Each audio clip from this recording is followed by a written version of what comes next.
Ms. Mucko, Here. Mrs. Durham. Here. Mr. Walker. Mr. Erkins. Here. Mr. Rastegar. All right, so we have quorum, we have three. Both Jim and Tim are on summer vacation. So they have been excused.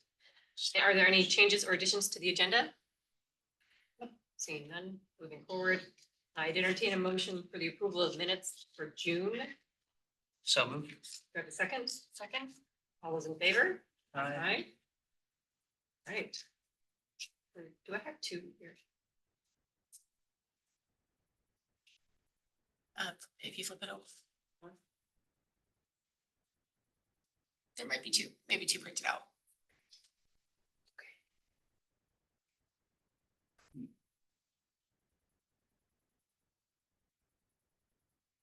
Okay, this was something that we had discussed at the last meeting, but we needed to formally create the committee. Yeah, and I'll go ahead and just speak real quickly to this. This was kind of a formation which used to exist, was a tri-agency group. That was the city of Boise, Greater Boise Auditorium District and CCDC kind of getting together, talking about potential opportunity for shared projects, goals, things like that, that might overlap each other. I think that we should extend it beyond just a tri-agency meeting. So I wanted to form it as what I've called the MARC committee and multi-agency roundtables, where we allow those entities, non-decision makers, and I don't say I'm not a decision maker, but necessarily I report to a board. So having those people get together, talk about where there's possible overlap on projects and have a committee where all of those entities are represented. And then the information is taken back to decision makers to kind of share what the kind of shared goals are of the group, but it's not a decision-making body. So I want to make that very clear in the public meeting. Really, it's the intent to just make sure that we're communicating with all of the agencies that have shared goals and opportunities for projects, that kind of stuff. So. And this is something that we discussed in the strategic plan that we had done years ago, with the date of it. So this is really just. So last month there had been a nomination for Jim to sit on this committee with myself, and then Yep. We just wanted to formalize it and put it on an action item on the agenda.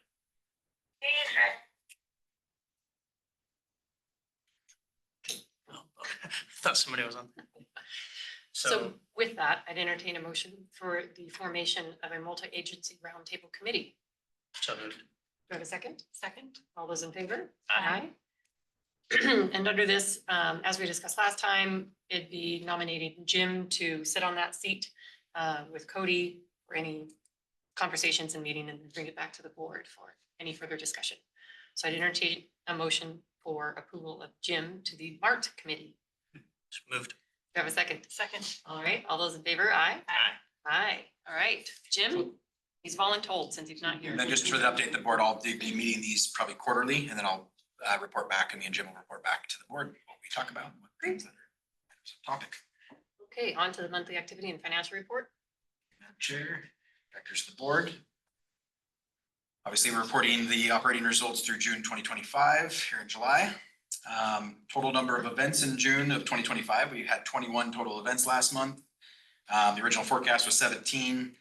Again, 4 over that of the forecast. We're about 10 above the forecast, which is why we updated that 2025 forecast to 264 events when it was prior to 42. Again, number of banquets was 6, conventions being 9, so it was a strong convention month, in particular for June, and then 6 meetings as well on the books. So we're pacing very well for the year on the total events. What that leads to is in total attendance, June had 3,439 total attendees. The largest events being Kid for a Night as a one-night event, Solution Tree having a little over 1,000 for a 3-day event, Association of Idaho Cities 735 for 3 days, and Idaho State Dental a little over 550 at 2 days, and then American Meteorological Society of 520, and that was a 5-day event, so wow. So again, those are aggregate numbers on those attendance numbers, and again, where we're pacing on the June, some of that's out of our control of how many people are showing up, but this does help drive economic impact numbers when you have attendance inside the building. On the overall guest experience score, how would you rate overall experience at Boise Center? We continue to see strong numbers coming in at 4s and 5s.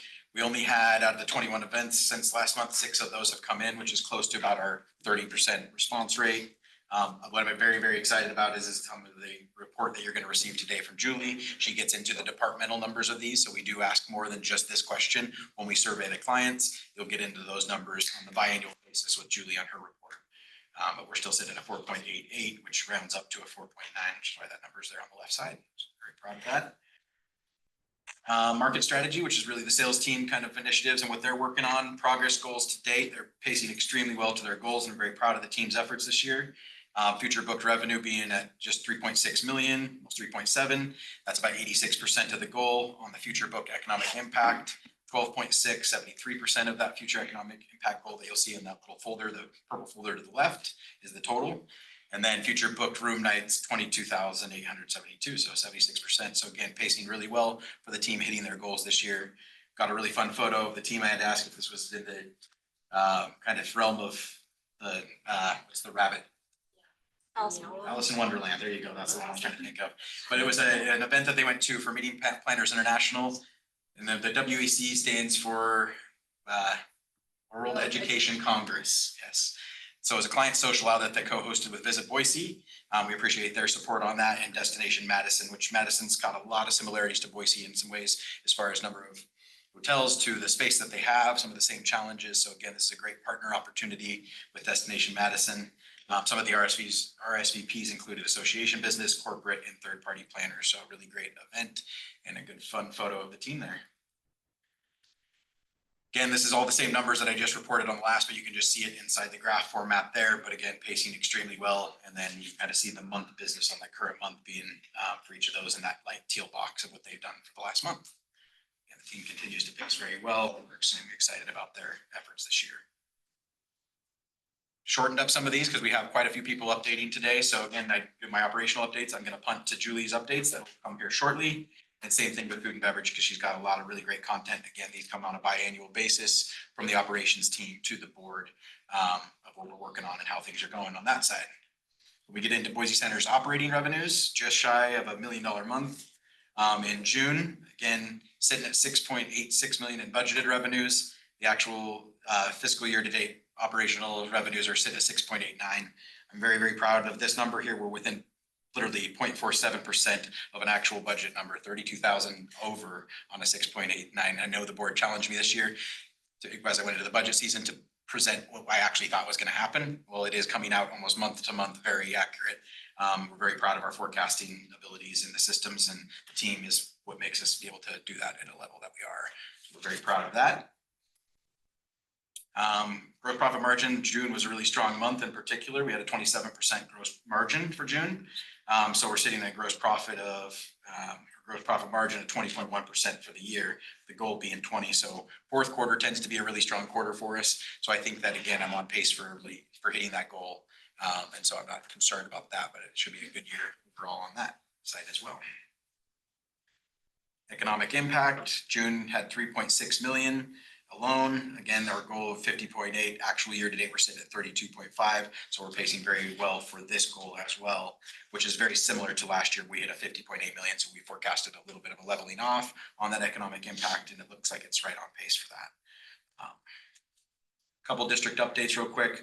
RFP for the aquatics parking lot is currently active and open, and it closes on July 25th. So this Friday, we hosted a questions call for anybody that's potentially responding to the RFP process. LCA hosted that call. I was on it. They've been doing a great job kind of playing owner's rep / helping out with the procurement process of this. And so we're extremely excited to get this process wrapped up. At the Friday will be the last time for anybody to respond to those. And then we will go through and be making a decision. So I'll report that to the board next month on what those findings are. And Sophie, are you familiar? Have you been out to the aquatic center and seen the parking? Okay. So there's part of the parking lot is paved around, and then there is a dirt parking lot that is not paved. And so parking has been an issue out there, and people park along and park in the landscaping, they break sprinkler heads, they run over the bushes. So it's just really been an issue, and it's also a safety issue as far as like getting fire trucks, ambulances around.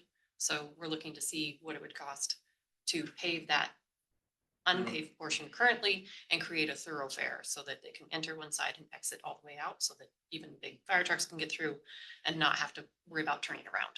So we'll also add a substantial number of, not substantial, but a fair amount of number of parking lots additionally to the space, which will really help them. When we were out there for the last swim meet that they had a lot of the staff parking in that dirt lot, but when it becomes muddy, there you get ruts and you have challenges, and then people are, because there's not curbing over on that side where the landscaping starts. So people will just naturally drive into some of the areas that have that landscaping done or sprinkler heads get run over, things like that. So we're really addressing that. There's something that is the north side of the parking lot. If you're kind of at the facility, it'll be to the right. If you're looking at it, is the side that's still unfinished there. Feasibility study report to board from Johnson Consulting. We've adjusted a little bit here where we originally thought that they might be able to report at the August board meeting based on some vacation times and when everybody else is out. It made sense to move that to September 22nd. I like this as it gives us a little bit of time to kind of analyze the data, ask questions, make sure that the board fully understands how the data came to be, that we're comfortable with it before we have them present publicly at the September board meeting. So we still will get the report back in mid-August is the intent. But that just doesn't give us a whole lot of time between that and the August board meeting to make sure that we have questions or if there's anything there that we want to shake out. That'll give us that additional time to plan, plus roll out for the public side of it as well. And then the plan is to have a district strategic plan update process to begin in October. Again, I don't know if it'll all get completed in October. I'll work with board chair on determining who we would like to use for that, but I know we've used Connie Miller in the past. We've used some other individuals also. But if we would like to carry forward with Connie, I can work on getting that scheduled for the October, have her come and start that process in October. Lodging room revenues, again, June was really strong on that side. As you can see, we had Far West and a few other events happening at the end of June that really helped drive those numbers up on the June revenues at 24.6 million. Just note here, this is not the tax collections from the district. This is the total we get from the STR report, and that's set one, which is most of the downtown core. We will be updating that set one at the end of the year to include all of those hotels that are within the district boundaries as best as possible. I didn't want to switch in the middle of the year and be reporting numbers from prior that weren't looking at the same set of data. Lodging room demand, kind of similar story here, but June looks very flat compared to the last 3-4 years. In particular, 24 looked a little stronger on just the demand side, but some of that can be inventory coming on, additional hotel like the Renegade Hotel, adding a somewhat significant number of rooms to the downtown. Some of that can change those numbers. One of the things that we did look at, and I'll speak to it as I get into the occupancies and the ADRs, and I think it's a good point here that the team, in particular, Ali and Carrie, noticed and had questions about set one versus set two. So things like Far West Soccer, where people are staying in hotels that maybe aren't in the downtown because it's more expensive. It's not necessarily where they'd want to be for parking, for family activities and things like that. So there tends to be a lot more occupancy inside of the entire Ada County core, a little higher than what you see in set one, which is just in the downtown core. So when I get into that, I'll kind of speak to that here just real quick. So essentially it's pushing it out. Correct. You're getting a little compression that's happening. So when people are asking questions about, well, I'm in the district boundaries, but how do I benefit from the district's activities, things like Far West that we support, Visit Boise to help do and take part in, and then also the events that we do create that compression that either puts people outside of there because of availability or just because of price and what opportunities and where they would like to stay. So as you take a look at the occupancy rate numbers here, you'll see that really 2023 was strong at 79.7, 24, 79.7, and then a 2% drop in 25. What we noticed is when you went and looked at set two, it was a 1.8% difference higher than what was set one. And then that shows much more of what that Far West kind of exterior pickup is from those compression type hotel room pickups. So just something to pay attention to there. And then when you get into the ADRs, I'll click these here and just show you just ADRs. It's easier to look at data that way. Again, strong ADR on the number 24. For some reason, there was a little bit of a blip where the ADRs were down, but the occupancies of almost, if you look at the bottom line there, they're almost on top of each other. When you kind of step back from it and take a look, it's in within 2%.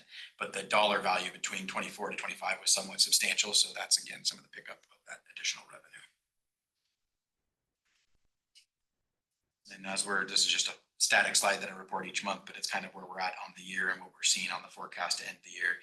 Forecast on this is the average for set one, would be forecast occupancy of somewhere about 71.2%, about an average ADR of 149.5 for the whole entire set one for the year. Any questions on the executive director report? Like I said, more to come operationally from Julie. So excited about that, but it made my slides very lean today. Any questions? All right, good afternoon.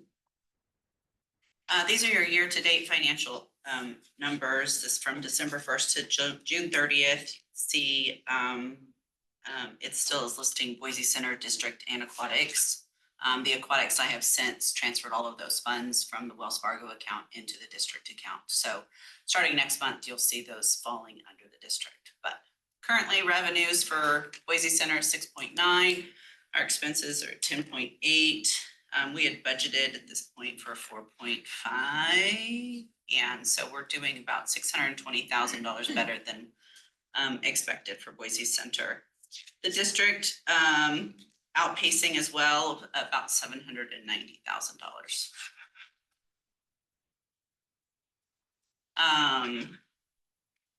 How those dollars are being made up is these are the year-to-date revenues from the room sales, other revenue, beverage, food, and AV. We will break out a similar graph for this for the district as well, moving forward once we combine aquatics in there, and we'll probably add the Boise Center too, to where then that way it's just district overview.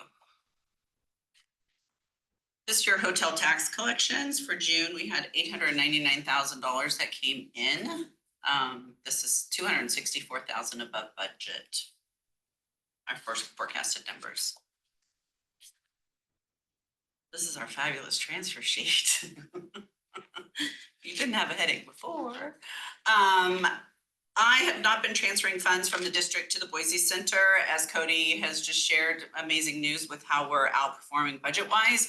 I think a lot can be said to how we are keeping costs within that same budget. And so because the Boise Center has been doing so well, I have not been transferring funds from the district. So that's been covering, the center has been covering those capitals, the operating, and that lease that we did fall off. So everything's really well. I'll just speak real quick on the capital side. We're kind of wrapping up what we call we're going into our fourth quarter here, which is when we really start to pin down any of the last projects for the capital year. So we'll be reporting within the next month or so where we're anticipating, but I'm anticipating being under budget on the capital at this point in time for the year as well as we needed. So.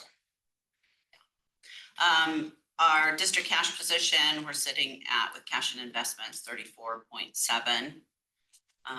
We again keep restricted funds at 250,000 and our stabilization funds at 6 million. So cash available projects right now is just $28.5 million. We have Clearwater advisors with us today, Brandon and Rhett. So I saved this slide for them. And that is it for me. Any questions? Any questions? It's not super important, but is it Any feasible questions? for us to use a regional bank or a smaller bank than Wells, or is there a reason that we use Wells? Wells was what we had when I came on board. There were some tools that we were not taking advantage of that I have since incorporated. I think that they have done really well for us. We had a great personal relationship with the district coordinator. And so I haven't looked. I definitely can. I'll speak a little bit because I've obviously been here a while. Yeah. Some of the online banking tools, some of the smaller ones don't have all the same tools for access and what you can do online versus a Wells Fargo, something like that. So a lot of that I know back in the day was a big decision maker. Now I think some of those local banks or smaller banks are starting to get into the online banking to the point where we could probably take a look if that's an interest of the directors of the board. So Probably a big pain, but same thing with like bringing on these guys who are local. Yep. I don't know. Yeah, no, I absolutely. think it's a valid question, valid point. So Yeah. No, I've the idea always, is support local when we can. So. absolutely always been a firm believer in supporting local when we can. Yeah, so.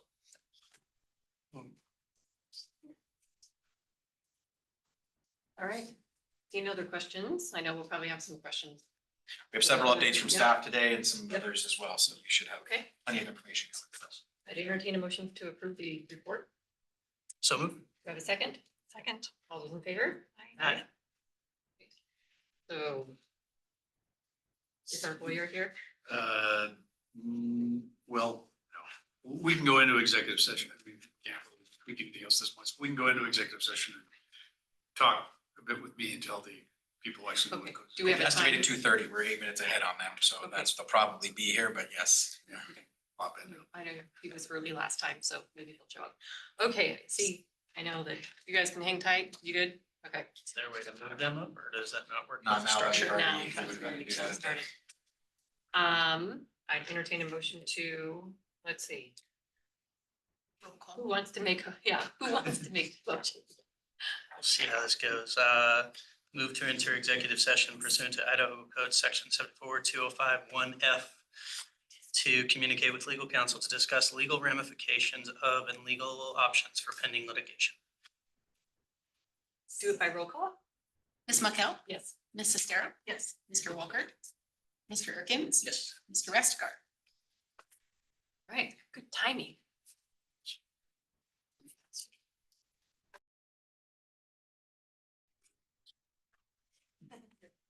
All right, so we're back from executive session. 3:00.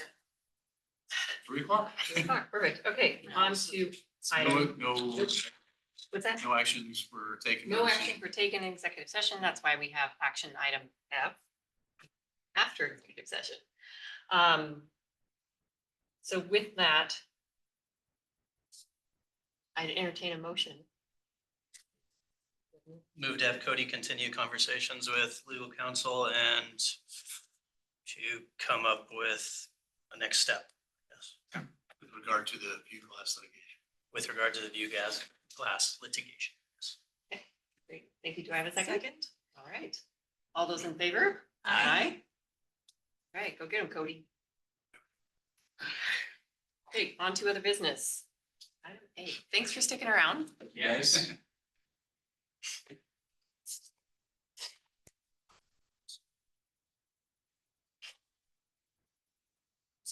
Now for the fun stuff, interest rates in the economy.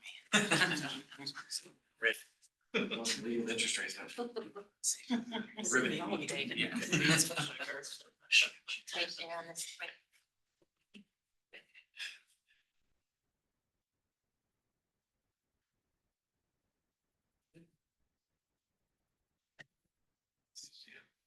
Okay, there we are.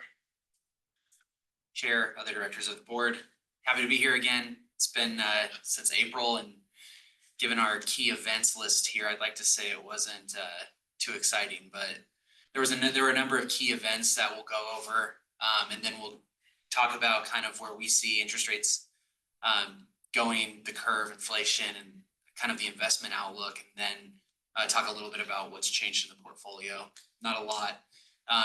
Before I jump into this, just since we have a new board member, just kind of very high level overview of the portfolio. We were brought on, I believe, in 2022, and we're managing kind of a 1 to 3 year strategy. We can go as far out as 5 years, and this isn't really for day-to-day expenses or very short-term cash needs. This is to invest kind of consistent with our horizon for new projects, and we're helping to fund some of those project expenses. And so an example of that, when we first started, the aquatic center was something that this portfolio is helping to cover the costs for. And then once we passed that, started to extend that duration out a little bit. We were much shorter. Now we're much more in line with that 1 to 3 year space. But you'll see kind of what we're investing in. We're also not trying to swing for the fences. It's not a trading account. This is about steady, consistent income and reinvestment as we get maturities. And can you describe a little bit what we're allowed to invest in? Yeah. What our direction to you is what we're allowed to invest in, I guess. Yeah, for sure. So statutorily, what we're allowed to invest in is government securities, so the US Treasuries, agencies, federal agencies. So that might be a home loan bank, Fannie and Freddie securities. Those are typical names that you'd see. And then taxable municipal bonds for the state of Idaho specifically. And so there are a couple names that we've been adding recently that you'll also see as well. In terms of typically what you'd other see in other fixed income portfolios that we don't invest in, it might be a corporate bond or an asset-backed security. Those things aren't this portfolio. So very, very safe stuff. Yeah, we actually have had clients who have bought their own bonds because they're allowed to, they've sold their bonds for, 5%, 6%, and they're saying, I think it strikes me, we can just buy our own debt. And they have, so. So some of the key events, last time we were here, there was a lot of focus on tariffs. We had Liberation Day, very strong market reaction, a lot of volatility. Since then, kind of a big theme around tariffs is decompression. I would like to say cooler heads prevailed, but I'm not sure I can characterize it that way. The foot has been taken off the gas a little bit. We've kind of settled in for now around a little bit north of a 15% effective rate. And so really the market's become more comfortable with that, given that we haven't seen a deterioration significantly in economic data. Still to be seen, sometimes those things take a little while to kind of feed through. Those are some of the things that we're watching pretty consistently. What is the inflation data saying? What's the direction of the economy? What's the labor market looking like? And all those things have held pretty stable. Then, since that's decompressed, markets have really shifted focus back to the fiscal outlook for the US, and that has to do with a few key events. One was the Big Beautiful Bill that was just passed, and that is the official name, One Big Beautiful Bill.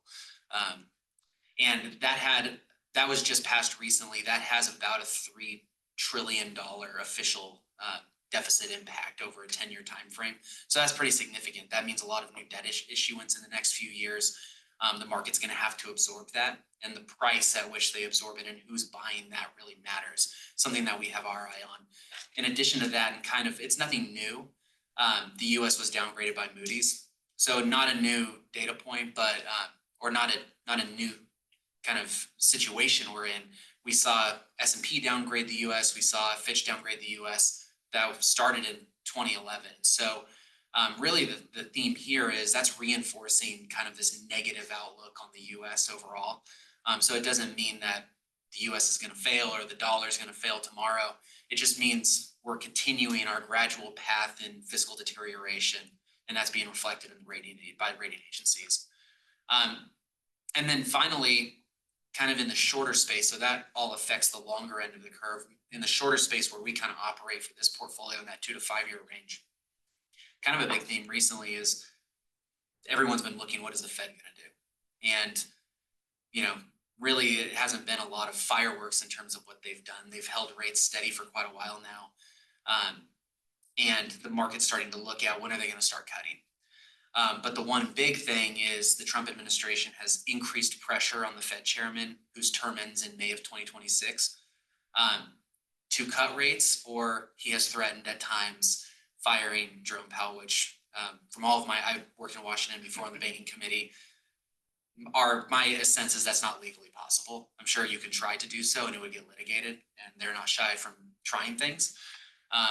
But that is kind of in that realm of discussion and kind of possibilities. And so really, you know, instead of focusing on firing, I think the real focus here is about an appointment of the next Fed chair, the timing of that. And if that really just means there's a shadow Fed chair that people are going to look to, and you can kind of see that in the pricing, which we'll see in a minute. But won't Powell stay on even afterwards? He could, after his term's up, he is still a board member for a time. He could resign, but yeah, he could stay on for quite a while. And most of the board doesn't even turn over until 2029. So even once you get a new Fed chair, most of the faces you see today are the same people. And so some of those views might change by that point in terms of what their outlook is going to be for growth and inflation, but kind of to be seen. Since we last met in April, yields have kind of been up and down, but overall they've risen across the curve almost uniformly, kind of 5 to 10 basis points across the curve, but there have been a lot of up and down periods. And really that kind of reflects that focus on the fiscal path. I don't think that's too surprising, and also the decompression of tariffs, the tariff pressure. And so we've seen kind of a slight increase in yields. We've seen a little bit of that back off in recent days. This is as of the 16th of July. So we'll see a little bit of that come off. But a lot of that in the part of the curve that we're kind of focused on for this portfolio, I told you, is Fed outlook. The top chart are just bar charts. Every bar is at a Fed meeting date. And the length of the bar you see on the right-hand side, kind of that 3, 4, 5, that's the number of 25 basis point high cuts that are priced into the market right now. So that's the market's view of what it thinks the Fed is going to do over that time period. So it's kind of pricing in through the latter part of 2026, about 100 basis points cumulatively of cuts from today. It's widely varied. At times, the market's priced in 8 over, that time horizon. They've backed off of that. That kind of goes with the ebbs and flows of rates over time. But I kind of like looking at the chart below that, which is the green line. Those are consistent with the Fed's median dot plot, or where the Fed thinks its Fed funds rate is going to be at the end of each of those years. And then the white line is where the market's pricing that. And so in 25, you can see that the market's pricing fairly consistent with what the Fed's guiding to, which is about 50 basis points of cuts through the end of this year. We only have 5 more months left, so that's got to come at some point, or it's not going to come at all. But really, the more interesting point is 26, and some momentary downward move in yields have been kind of consistent with this move, which is the market is pricing in much more dovish expectations in 26, and that's where it might be consistent with the new Fed chairman.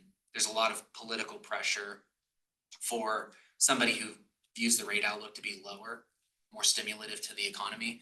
And so the market is kind of deviating there from what the Fed is saying. And so it's something to keep an eye on. You know, just because you get a change in Fed chair doesn't mean you get a drastic change in the overall board's view of rates. But it can influence that view and cause a little bit more downward movement. And we have no idea economically where we're going to be in 26. And so, you know, some of that economic expectation of maybe slowing in the economy could be contributing to that downward movement. But it's kind of what we're focused on for the outlook for the Fed. Any questions before I talk about the portfolio? So again, not a lot of changes in the portfolio over the quarter. As I mentioned, we kind of let things mature. We reinvest when we have an opportunity, and some of the incremental investment that's really worth talking about is in Idaho housing bonds and then state building authority bonds, supportive to Idaho infrastructure and building. We do that in kind of that 1 to 4 year space, and generally kind of what you can expect there is about 25 to 40 basis points over treasuries. And so that's helpful to the overall income perspective for the portfolio. And when you think about income at today's yield for the portfolio, which is 4.33%, you're earning on an annualized basis about 1.2 million. And since the April meeting, it's generated about almost 300,000 in income. And so that's helpful. The other thing I'd mention is, since that portfolio is kind of shortening over time, we're getting those maturities, and you see some bonds, you see that 6.5 million in the next 3 months are maturing. That's going to be reinvested out the curve in that 1 to 3 year space predominantly. We still have some room to go out a little bit further, but that, you know, is very consistent with the kind of the outlook for projects. So we're going to continue to do that. And because of that shortening, we have the duration at 1.3 years, which is just shorter than the benchmark. And that really is just going to affect performance, which again, the performance is going to ebb and flow with how the portfolio is positioned at any time, given those maturities and reinvestments, and then what interest rates are doing at that time. Sometimes it's going to be, you know, you might have an overweight position and yields rise. Sometimes you're going to have an underweight to duration when yields rise, and you know, those things are going to affect it differently. Over this time period, one, the incremental allocations we've had to munis have been positive, and then also, you know, the duration has also been positive. We've been underweight in a time when yields rose, and so you see 2.7 basis points for the quarter to date, and the prior month 1.6. And so over time, you know, we would like to have more time under our belt, look at this over a longer period, and you know, usually what you'd like to see is consistent small outperformance. And that since inception, and again, just so, since we have a new face, that since inception number is being affected by early in the portfolio's life when we were skewed much shorter and meeting the aquatic center distributions or withdrawals. And so there's a little of performance impact from that. So we're kind of coming back out of that. So just the board's going to be getting the report in 2 or 3 months. And let's say, for example, the board gets that and decides, great, we're going to do this big project. We're going to borrow money and we want, you know, 25 million of our equity to go into equity for the project. So you mentioned that, you know, the average maturity is over 1.6 years or something, but Yeah. you know, if they needed to come up with $25 million in 8 months from now. I'm, just to make certain we're all on the same page, there's no reason you can't sell something which is 1.5 or 2 years out. It just may or may not be technically having a loss or, well, I guess a gain, right? Depending on what the interest rates are, is that? Yeah, that's a good point. So, so you can see distributionally where all the maturities are. So we have, 7 million, I think, in the 1 to 2 year, 5 million in the 2 to 3 year. And overall, when you look at the portfolio, it's in a slight gain position, so 80,000. So that means a large portion of those you could sell. And again, when I say we don't trade, it just is really about not reposition, we don't rebalance periodically. So we can sell to raise funds if you need it at any given time, and we can access that liquidity. All these are very liquid securities. If we are gonna do a new project, we just wanna be able to tell them Right. so that they don't start investing into the longer stuff. They can move things to the shorter term. And most new projects, at least that you've done in the past, take several years to pay for. Right. And we've got several years worth of maturities coming, so We just usually start lining it up well in advance. plan. Any other questions? Any questions? Should have put it all in Bitcoin. Not too late. Well, it might be too late now, 'cause What is Bitcoin now? One. It's thirty? 120. If you're a Wyoming insurance company, you can't. They do allow that. Thank you. All right, thanks, Appreciate it. guys. Thanks so much. All right, Julie, you're up.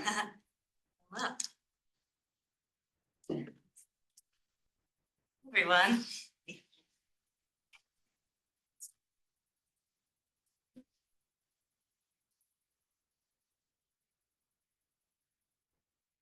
So just for Sophie's edification, you want to kind of let her know how long you've been in the role? Sure, yeah, so almost 2 years, I think, in the end of this month. So I oversee, and I'll kind of talk about a little bit later in the slide, but oversee the food and beverage operations, technical services, which is our audiovisual and IT in-house, and then our event manager, so another category. So I'll be talking about those throughout the slide. So yeah, get started.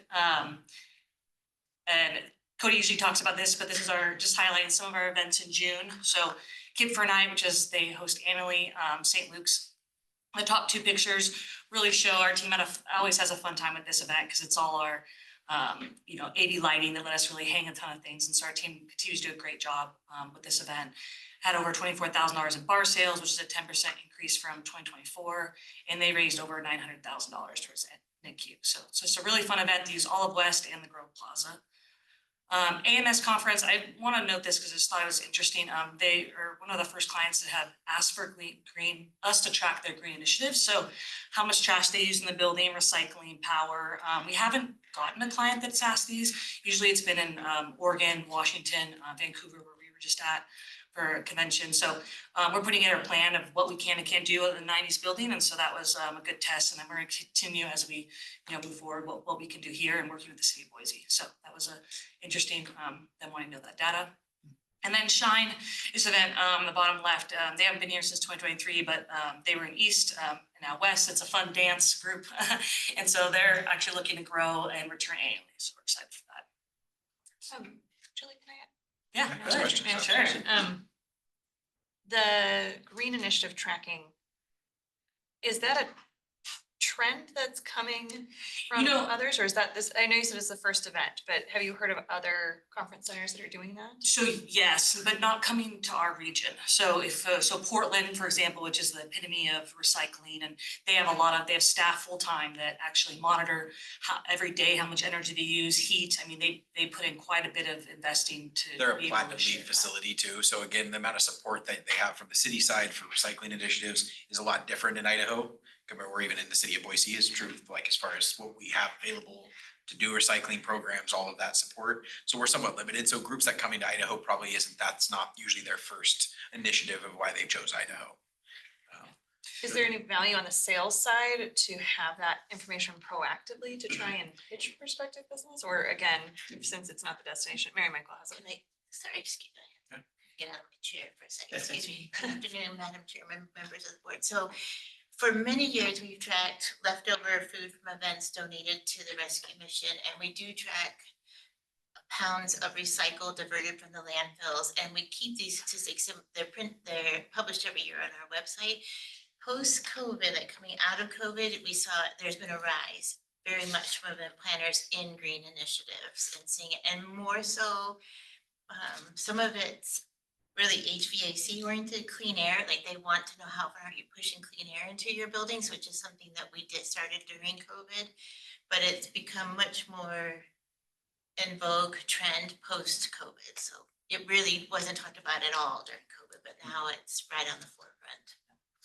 So we're gonna actually have a tour next week with the city of Boise, to see what you can recycle, how we can continue to be proactive. A lot of states have laws that they've implemented, like in Oregon, where you have to have energy efficient buildings and you need to track internal. So we're not with the, but they are neighboring states, and Region 4, you know, they have a lot different, maybe a little bit different clientele. So just something we're gonna keep on our radar. Idaho doesn't have quite the same bandwidth on some of the recycling, so we're gonna continue to work with the city, and so it'll be kind of cool to see what we do back of house. We'll have a tour next week. Let's continue to make sure we're, we're recycling glass, and we food donations and things that we already do track. We are geothermal, which is a really cool thing that we can also, say on terms of our energy saving. But I think that'll be, as we look at a new project, I'm sure that'll be something we think about the beginning when we have a new building, right? All right. I just want to share some fun team building slide. These are some of the departments. Really just been able to get a couple dark days to go and just continue to build that trust. Events can be stressful, so it's a fun time for them to get out of their comfort zone. Food and beverage did like a rock climbing, and so just to get that culture and continue to find ways to connect a little bit outside of work. And then where we went, so Matt Williams, one of our event managers, and Alan Cushing, our operations manager, was at Venue Management School. So that's with the International Association of Venue Managers. So it's a 2-year program. Matt completed his first year, and Alan completed his second. He actually got nominated class rep. So it's really cool to see that leadership. These are other peers in the industry that work in conventions, arenas, theaters, stadiums. So it was great. It's always a great opportunity to learn and connect in the industry. IAVM Region 4, which was held in Vancouver, BC, and that's Cody up there. You can kind of see him present. He did a great job leading the conference, and such a beautiful facility. I mean, that is their West Pavilion. They're similar to us. They have a West and East and like a plaza, and that was built in 2009. So you can see the retail. It's hard to see, but there's like restaurants all around it. It's really integrated in the city. They did a phenomenal job for the conference. We've kept some connections and networking with them because we think they did a great job. So I want to continue to learn from them, and they're a much bigger convention center than we are. And then, as Cody mentioned, he's New Orleans, which is the Venue Connect International Conference. So that'll have everyone from all the US, Canada coming to that conference. And so we'll have our sales team, Stacey Lisby, our senior event manager, and Cody will be attending next week. And then IBIE, which is like the International Baking Industry Exposition. So our pastry chef, Ashley and Sam, will be attending. It's the first time we've had them go to this conference. So we're really excited because, we've really taken pride in our pastry, and there's classes they can take and continue to learn on what we can do to continue to elevate our pastry team. And then, like I mentioned, these are the departments that I oversee, basically the day-to-day operations. And so I'll go through each one of the departments and give a little bit of an update. So Cody mentioned the client survey. So we also asked some questions on specific operations, or specific to each operation. So this is operations and event manager feedback. And so we continue to do a great job. These are all in the high 4s. Event managers actually did better than, so now I'm comparing this time of year from last time of year. And so they actually did better than last year, which, as you can see, it's almost 5. So really the one-stop shop has really been a benefit for the client, because they work with event managers and they book they do all the AV ordering, the food and beverage, and the layouts, and all the things to make that happen. So really proud of that team. And then we continue to do a great job meeting the client's needs on layouts, and just continue to do a great job with the operations. I did highlight the red on the cleanliness of the restrooms. So we've gotten some feedback. So we were like, let's add a QR code in the bathroom and kind of see if we can get some better feedback. And so that's worked the last couple months, just using technology as a way to like, hey, are they using the same smaller bathrooms? And so just finding ways to utilize technology to help get some feedback. And so that's been helpful. They've rated our bathrooms really, really well. It's just some of the toilet paper and things like that. So just using technology. So that was one, just finding ways to be able to use it in our operations. On-site ordering. So Toast is our point of sale for our bars. And so now we have the ability to actually on the floor for vendors and trade shows for them to purchase on-site equipment. So more for a third party. So let's say they were a trade show, a booth wanted power or Wi-Fi. We could just go with a handheld and they could just swipe their card and they could purchase power or rent chairs. And so just taking away some of the finance back of house of sending out invoices for these things, not having their information outside upfront. And so being able to do that has just helped efficiency when we do trade shows. So we've done a couple chairs and power so far, but it'll be really helpful as we get into some of the trade shows. It's really gonna help us be able to like on site, kind of upsell things a little bit more because usually we wanted it to go through the client because they have the contract agreement with us. We have no obligation from a vendor to pay us their bill, even if afterwards we send them a bill, then we're sending finance to try to collect that payment. They don't have a contract with us.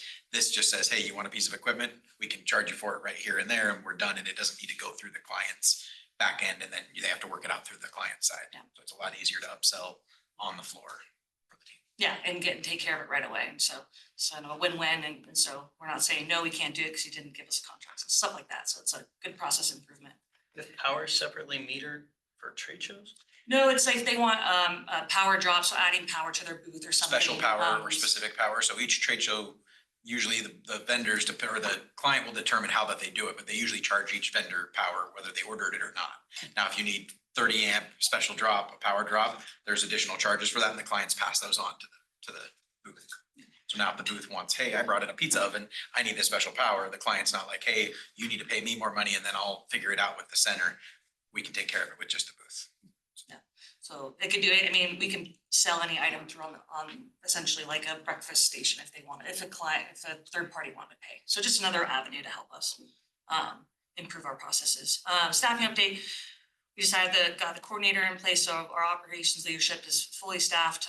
We're a little bit decreased from last year at this time, but it's really a lot of our college students have gone on to other things, and so we'll be teeing up more staff this fall. So that'll be. So on the previous slide, there were some low scores, just individual low scores, and I'm assuming those were all addressed with the client or with the, you see there's a couple ones, there's a couple twos. Yeah, so like the restroom, for example, that's one of the reasons that implemented kind of figuring out ways to look at it.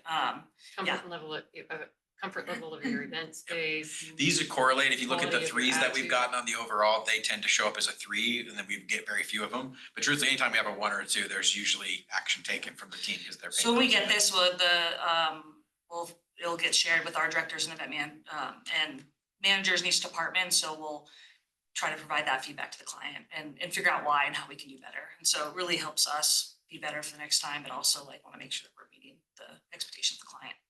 When it says weighted here, what is that weighted against? Weighted average. It takes all of the total scores and then gives an average. So if you have 15 responses and you divide it out, it gives you. It's just an average. It's not a weighted average. Not a weighted average. I don't know why Okay. they give it Yeah. weighted, I guess. I don't know. That's a good question, but it's just an average. I'd say, yeah. So if you took all that. So still, I mean, this is probably the high, to be so close to almost a 5 on 6, almost 70 people. So they're doing a really good job. That's great.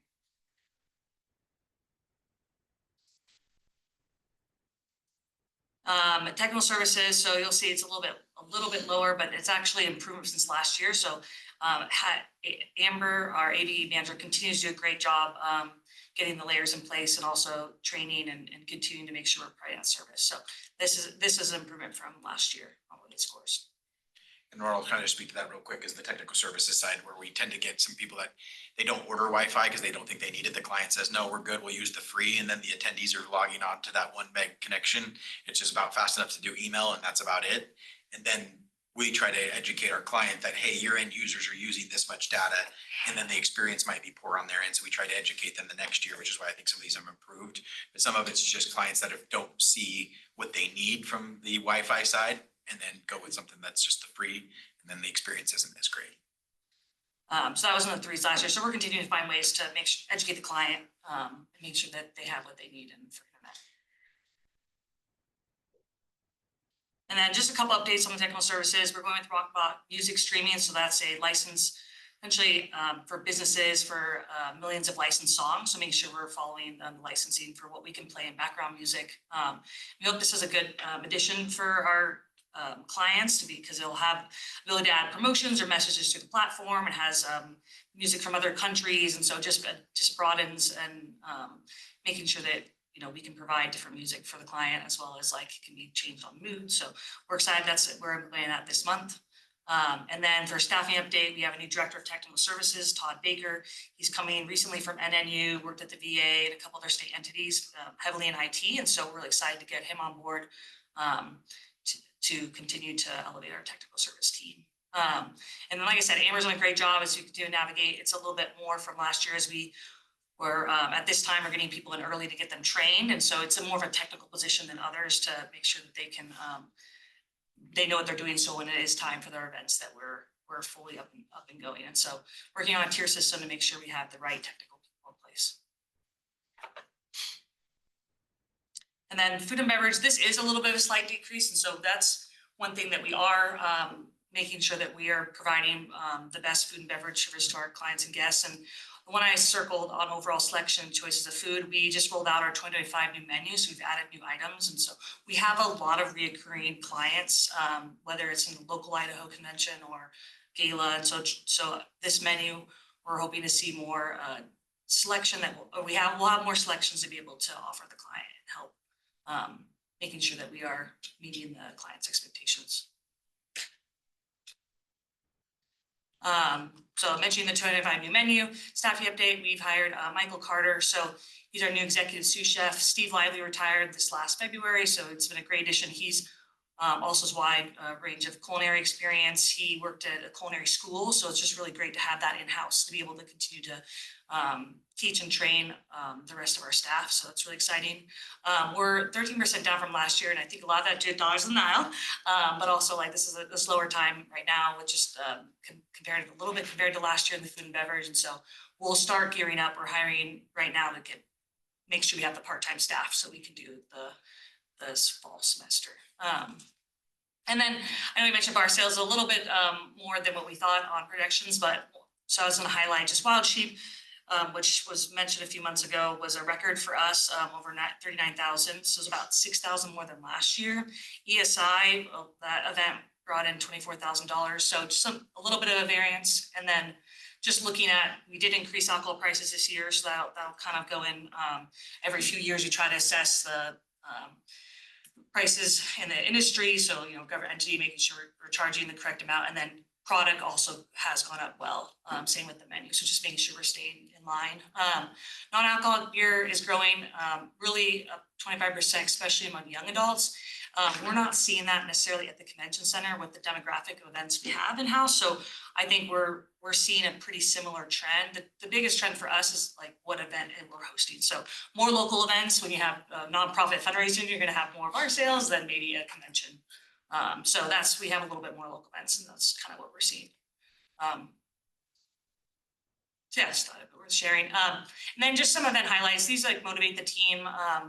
And so the client will share this feedback with us as well. So like Idaho Youth Ranch, they raised $470,000 to support Idaho's youth. Mayor McLean's had her highest attended address this past year. And then Faces of Courage, they exceeded 20% over their fundraising. So these are really great way, keeps our team, really motivated at what impact we make while we're here. And then, like I mentioned, Wild Sheep, we had our record bar, and they also had a successful year fundraising here for the Big Horn Sheep Conservation in Idaho. And then Silkworm, which was mentioned last month, but huge revenue numbers, both in AV and food and beverage. And then Kid for a Night, which we just had in June. Jenna also wrote like a really nice little sentence of like what that meant, raising the $900,000 for the NICU and how that went to helping families continue to improve the NICU. So with the food and beverage, do you source, I know you source local alcohol. Yeah, Great. Yeah, Do you most- also do that with food? Local alcohol Yeah. and food? Yeah, we go through. regional and it's- local as best as Yeah. possible, because the amount of quantity we need, sometimes local is a Yeah. lot harder, but regional is what we tend to really focus on. So within a certain number of miles of Idaho is kind of what we consider regional. So, and I know we just had the FAM dinner that a couple of the board members that we really highlighted, actually all three of you attended, highlighted local cuisine on that as well, if we get a chance. And then highlight a couple capital projects, so like the lumen projectors, we just purchased for 420, so 420 is a ton of windows, so just if you can see on the left, it's a little bit brighter, so just looking at different ways and to improve our AV products in that space, which these projectors can be used in any space, so just a little bit brighter. The 100 ballroom LED lights is happening right now, she'll finish at the end of this month, so it's kind of hard to tell in this picture, but you can see the It's left hard is a to little tell. bit more yellow versus the white, the daylight 4000, so 2 parts to this. One, there'll be LED, which will get a little kickback from Idaho Power on being efficient, so all of 100. They'll also be dimmable, so that'll be a really great offering to clients and guests. A lot of times, really, these lights are used for trade shows, but just another way to improve that space, and it'll look great with your I was gonna carpet. say, I'm very, very excited. I mean, that's the dingy look on the left. The air walls even themselves almost look like they have kind of a peach color to them under the old lights. And then with the color change that we're doing this December in the big ballroom to match what we did over in East, those kind of more neutral colors. If you take a look at that white kind of versus the yellowing of the wall, it's really gonna make our new carpet and our new colors pop out really well. Versus kind of that, it looked like almost like when I have seen half the room and half the room, one half looked like you had smoked cigarettes in the half the room for 10 years and the other half looked clean. That's the best way I could describe it. So it's added quite a bit of refreshed look to the ballroom as well. And then the network switch was just behind the scenes with the internet, but continue to make sure that we're providing the best bandwidth and staying up to date. So Ed and Penny from our IT team did a great job late night working around events to try to make sure we're implementing internet, because it's, as we know, it's important for events, but it's also important for admin to make sure that we're up and running. So we had a big project that happened this month. And then the FPR panel, so as you can see on the left, this is in the dish room. It's like the paint's kind of chipping off and it's just harder to clean, so we install these panels. And to make sure, these are things that clients don't see, but making sure that we're keeping our spaces clean and continue to make that space easier to clean for sanitary reasons. And then, yeah, just some future projects. Like I said, the completed 100 ballroom will happen end of this month. And then the Boise Center West refresh with Petra, so that'll happen mid-December to January. We'll be updating all the carpet, walls, paint, and west. So really excited for the new look, really carrying east to west with the same LCA architect. Technical services, we're adding the Populous, which is a digital platform for our signage. So that'll also, all the monitors outside the room, will add a new look for that as well. So that'll happen next couple months. But it'll be on the cloud, so it'll be easier for our team to work inside us, which is great and more efficient. Curved video board that's in the west lobby is end of life, so we're looking at replacing that kind of the same time as the west refresh to put in a new LED wall. The food and beverage dishwasher is also end of life, so we'll be looking at replacing that in the west, adding a bar lead to just help our food and beverage managers. And then updating room rental prices will happen this coming year, so every 3 years we reassess where we're at, just making sure that we're covering our as a government entity, and then updating operational procedures. And what about the lights? Out on the wall, the Sounds- walkway lights? So that is going to be one of our capital plans to look at adding something different. So I know Todd, that we just got on board, will probably attend one of the conferences, kind of see what else is out there, but I think going with something else, maybe an LED wall or something that's a We little kind of bit still invested in bright. the last Yeah, refresh of it, because did now we're we- gonna ride it out until it really. Yeah. And that's why we're challenging Todd, the new technical services director, to find us what that next solution might look like and how it could be installed. Yeah, Mayor, that I know Blue lights. one of our techs, Mayor, and I know Dave, our electrician, got it to working. It's about 95% now, which is great. We just don't have enough replacements. It's coming end of life, so we're kind of want a little bit of we need to replace it. So looking at different things that will kind of brighten up that space. To put a Band-Aid on it, it's working, but you're looking for the next solution, right? Yeah, and that'll be in the capital plan as well for 2026. Anything else? And then I will be on maternity leave, so just give a heads up, beginning of September, so And how long are you gonna be out? probably till mid-November, so 2 weeks. So congratulations. Thank you. Exciting. So should be here next month, but if I'm not, then it's fine. You never So, know. Thank you.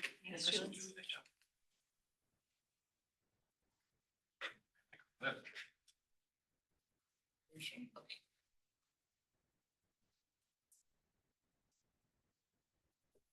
Somebody left this chair really tall, which is nice.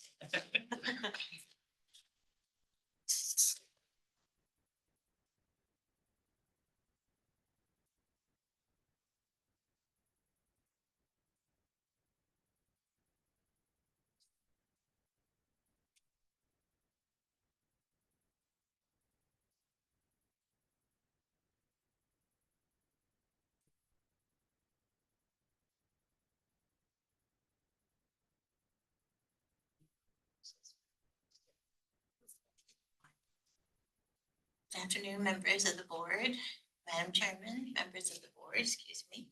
Nice to be here with you, and for Sophie, I think you know Director Sestero, I'm Mary Michael Rogers, Communications Manager, and Sophie and I had the chance to work together professionally when she was with Falcon and for a visit Boise, because she did a PR, and she and I interacted when whatever she project working on publicity wise involved Boise Center, she and I worked together. So we've actually worked together for more than 10 years. Just the other day, right? So Yeah. So it's nice to welcome. So to get things started, I am going to give an update on year-to-date communications, PR, and marketing. And I handle most, but not all, of our digital marketing and our website, in addition to some local PR, and also support Cody through PR efforts to do with the district. But in December, what you're seeing is a year-to-date of some local PR efforts. And in December, we sent a news release to all local media, and it was about Boise Center's record, not just a record year for economic impact, it also was a record year for lodging room tax revenues. And has a nice coverage in the business review. And the record economic impact was 50.8 million, lodging room tax revenues of 11.4, and there were 261 events. We really highlighted there were 2 large conventions last year that each generated multiple millions of dollars. Can you tell it's late in the day and I can't let that roll off? Sorry about that.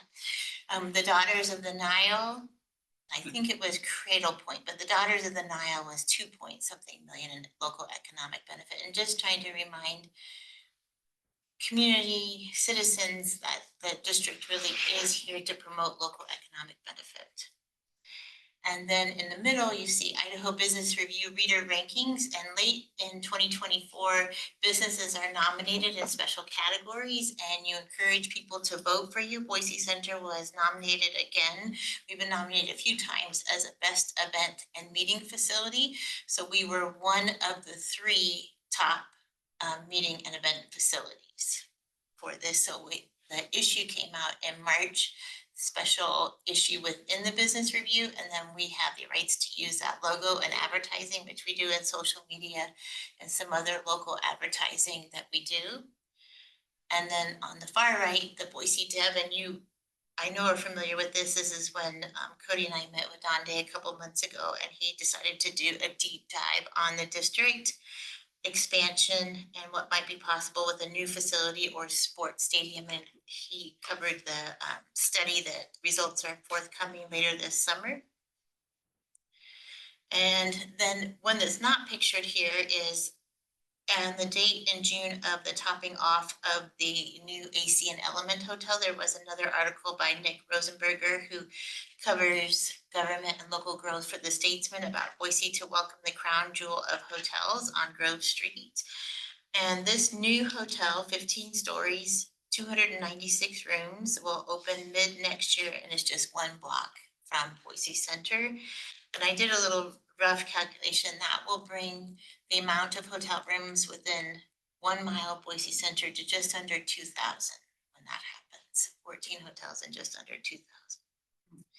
We recently had an interview with Cody for a special article in the Idaho Business Review Corporate Event Planners Guide, which is published in September, and that is about what I would describe as boutique and curated events. So events that are very specific to niche groups or designed to emphasize. I would consider like the Freeman campus concept when Freeman came and they did the Camp Buck as that type of curated event. And then meetings industry media on the tall on the left with the Boise Center and the Idaho State of Idaho. This is a advertorial or an ad placement that I wrote and was placed in a publication called Facilities and Destinations. This was published in the spring of 2025. In the middle is another advertorial publication for Meetings Today, who held their planner industry event with us about a year ago, but we have several placements this year in their publications, and that advertorial article is placed right next to our ad. So as you're flipping through, and this has a digital component and a print component. And then also Boise Center was named for our 6th year. We have won a Smart Stars Award through Smart Meetings Magazine for Best Conference Center. And that conference center, Best Conference Center, Smart Meetings is a little bit different. Sometimes the other winners are the Oregon Convention Center, Monterey Conference Center, AT&T Hotel Conference Center, Caesars Forum, and Boise Center. So it's a wide swath, but that's a reader's choice, and we encourage people to vote, particularly planners, to vote for us. And so we're excited to receive that for the 6th year. Additional meetings industry digital. We're doing more and more e-blasts, e-newsletters, and social media.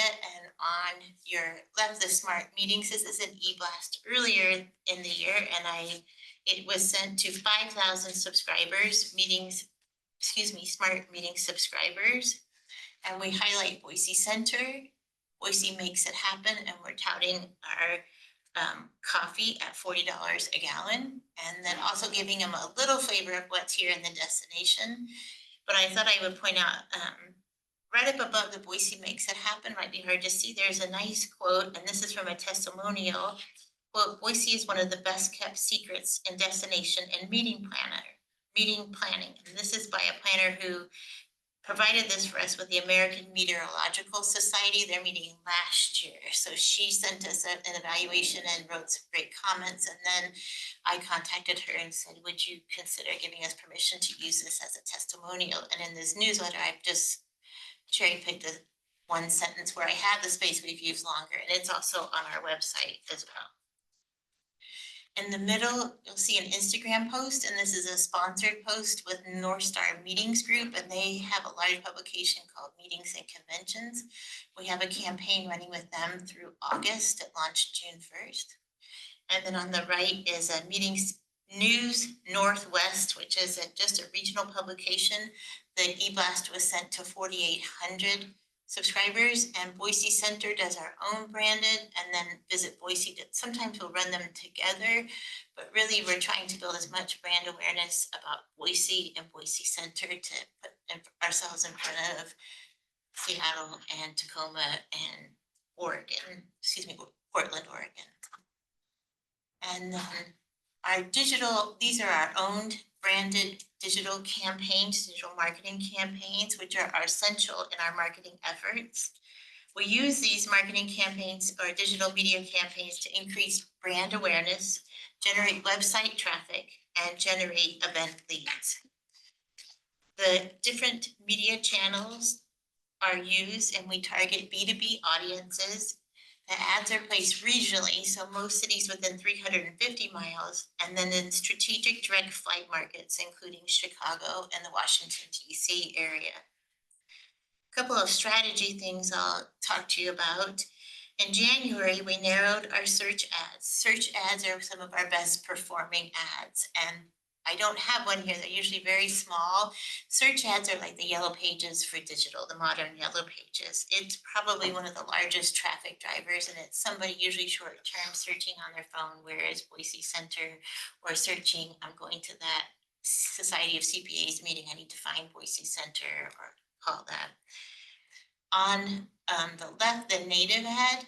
This is the 3rd year we've run native ads. They're very They perform well for us, and it's meant to look like when you're looking at a website and you're searching, it's meant to look like just part of the content on that page and not stand out to you as an ad.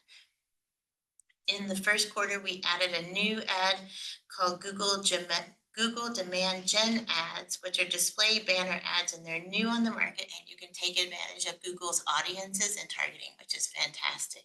So it's running alongside, it looks and feels just like our other ads, but it's all Google, which we really appreciate. The YouTube ads that we launched last year, our new YouTube video ads, are continuing to perform well, and we've seen website clicks increase over last year. And then I'm gonna take you through and I'm gonna show, oh, whoops. Instead of hitting the button, I hit the off, sorry about that. You'll kind of get to that proof in the pudding here pretty quickly here, give you the highlights. Moving on to our website, and then I'm gonna give you the stats on where I think the funnel of digital campaigns that lead to website traffic, that lead to conversions or event leads. Successfully, we completed an SEO audit in late 2024, and the work that we completed has really improved our site ranking and search results. And in the second half of last year, we saw our search results take a dip. And that's when we decided it was time to do an audit of SEO. And Google had changed some of its algorithms and how it was placing Boise Center in ranking, and then some of the content on our pages and some things on our back end of our website needed to be adjusted. So we did that SEO audit in October and November, and then we completed some of the work we did in-house. We were able to do some of it our website agency did on our behalf, but we had it completed by December 1st. So when Google updated and scraped our site again, we have now improved, which is why I think you're going to see the benefit. We've seen our traffic jump up 28% from the same time period last year. Our website users are also up 28%, and those are the series of actions a visitor takes on our site within a certain time frame. We've seen the amount of time that they spend on the site extend, and the pages that they're viewing extend. Our traffic sources, paid media continues to be the largest source of traffic to the site. We've seen an increase this year in organic search and in direct. And direct is when a person types in boisecenter.com. They're familiar enough or come back to it enough, they are hitting, just typing in boisecenter.com. We've realized more traffic from Idaho, Washington, California, Texas, and Utah. And what I think is important are the top cities that we're seeing traffic from are Boise, Seattle, Salt Lake City. And this time last year, we weren't seeing that traffic from Salt Lake City. So that one fluctuates. That's still in the top, usually in the top 7, but not always in the top 5. And then Virginia, Ashburn, Virginia, and that's a greater Maryland, Washington, DC, and San Jose, California. So number 4 and 5 have really shifted a bit. And that's when I like to point to that as the proof in the pudding, knowing that some of that targeting and advertising, and then combined with our sales team efforts in the marketplaces that they're doing, and like Ally with their industry events, entertaining clients, you're seeing more of that traffic come from those target cities. I would say in summary, in 2025, we've maximized our premium media placements, which has led to more engaged website traffic. Our increase in direct traffic really reinforces that the funds that we've invested in creating awareness and brand building is proving off.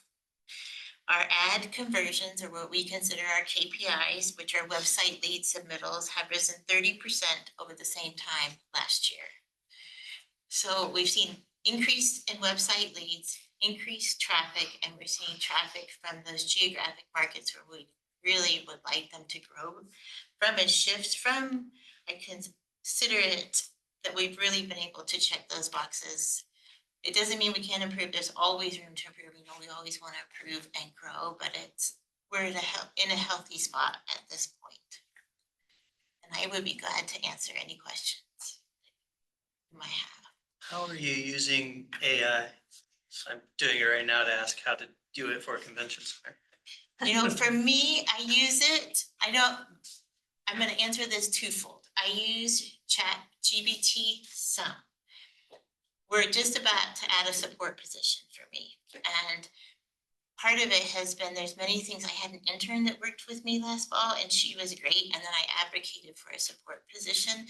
Because I write quite a bit, I tend to default to some AI things to do grammatical checking for me and to shorten things for me, but I don't always have the bandwidth to do it. And I've got some things off my plate since we don't use an agency that supports social media. The intern helped me get way ahead on social media, and that was a decision made a couple of years ago. This new support position that we'll start hiring for probably in the next 90 days I'm going to take a couple of buckets and give it to the support person. Cliff and I are gonna meet soon to talk about when we're gonna start that person and then we have the job description built out, so and they will use that. I'm gonna build off of that question. Yeah. So,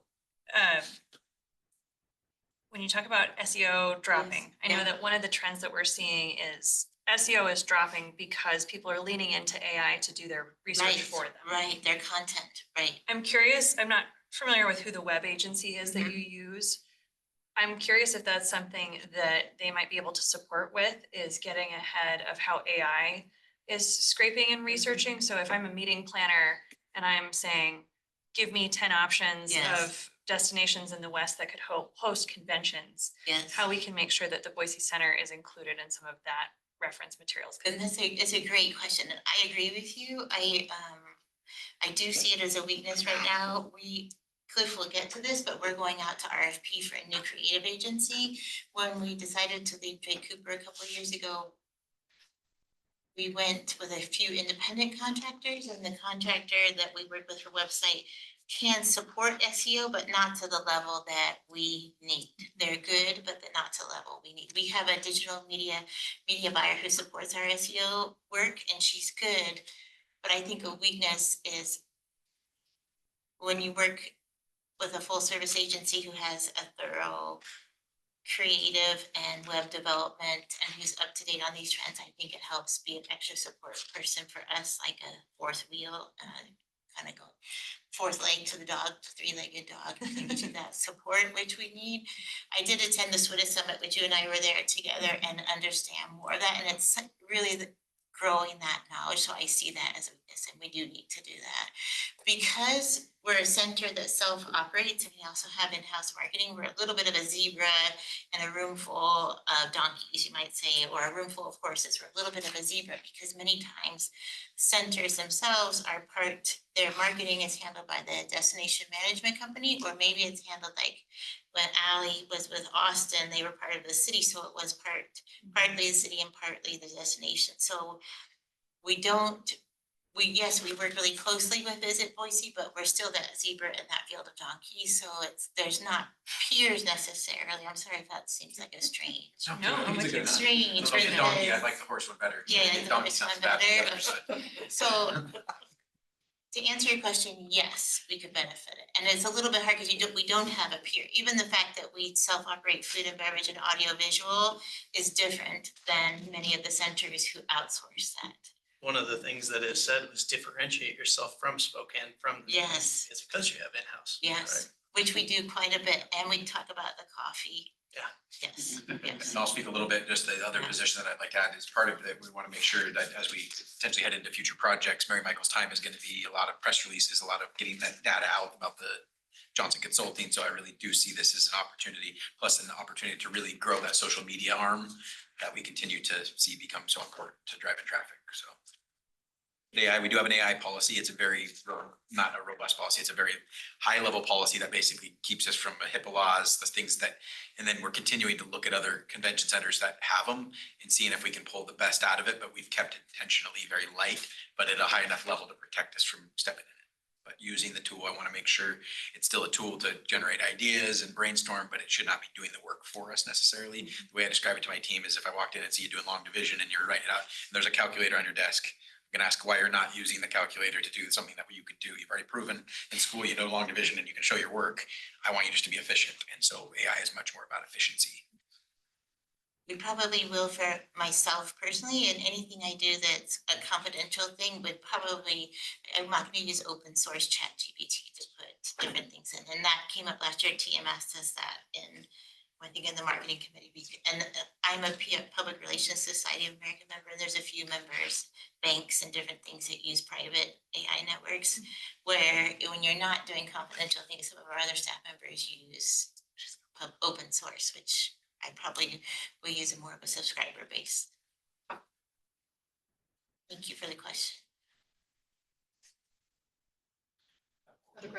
Quick slides here, did we get them up on the screen? I'm sure I'll have more questions, but I think they might make the most sense in a marketing committee meeting, just. And that's what I was just thinking. You guys are gonna be Yeah. putting your We'll be heads together doing anyway. another marketing committee meeting coming up here soon with that. Cause that's, that process is We can starting. fully geek out together.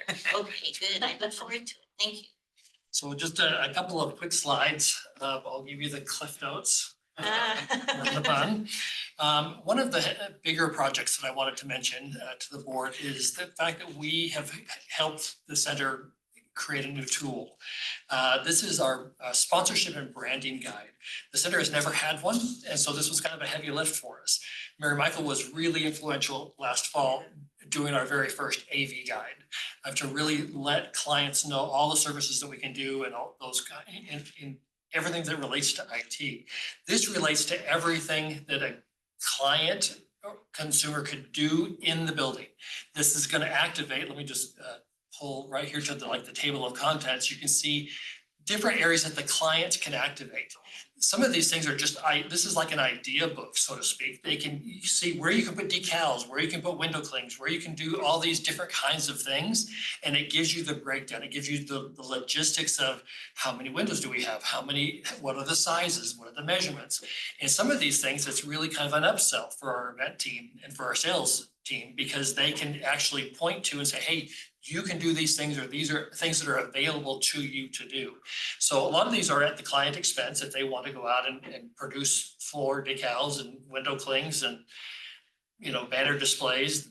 That's great. We're trying to showcase the facility in a different way that allows them to move forward. This isn't a printed piece, it is a digital piece. So you can find it on our resources page on the website. So I would encourage you to look at the AV guide and look at the sponsorship guide just for just general information.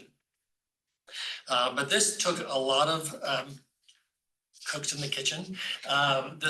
Julie was very involved, and Nick, because of the measurements, because of the technicality and the, yes, we can count the number of doors and windows, but if someone's going to activate this, we want it to be accurate. So it really took a deep dive into looking at all these things.